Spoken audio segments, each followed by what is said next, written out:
বিধানসভা ভোটের ফল ঘোষণার পরের দিনই নৃশংসভাবে খুন করা হয় শুভেন্দু অধিকারীর আত্মসহায়ক চন্দ্রনাথ রথকে। তাই নিয়ে গত কয়েকদিন ধরে তোলপাড় রাজ্যের রাজনীতি। সেই পরিস্থিতিতে শুক্রবার সন্ধ্যায় হাওড়া পুরসভার 8 নম্বর ওয়ার্ডের বেলগাছিয়ায় চন্দ্রনাথের আত্মার শান্তি কামনা করে শ্রদ্ধাঞ্জলি জানানো হলো। এদিনের এই অনুষ্ঠানে উপস্থিত ছিলেন বিজেপির শিবপুর 1 নম্বর মণ্ডলের সভাপতি অপর্ণা মণ্ডল, প্রাক্তন সভাপতি কৌশিক ধর সহ অন্যান্য বিজেপি নেতৃত্ব।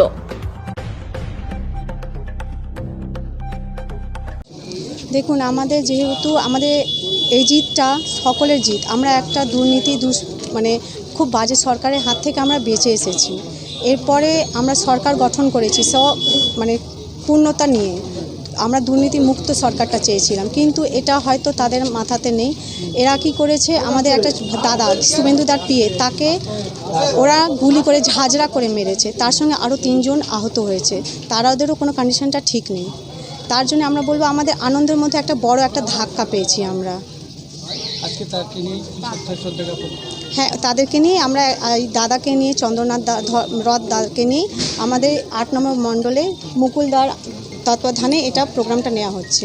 সেখানে আমাদের উপস্থিত রয়েছে দাদারা, আরও সিনিয়র দাদারা, আমাদের বোনেরা সবাই উপস্থিত রয়েছে। তাদেরও চোখে মুখে কিন্তু হাসি নেই, এটা আপনারা লক্ষ্য করবেন। তাদের বাড়ির ছেলে গেছে। আমার নাম অপর্ণা মণ্ডল, এই মণ্ডলের আমি সভানেত্রী।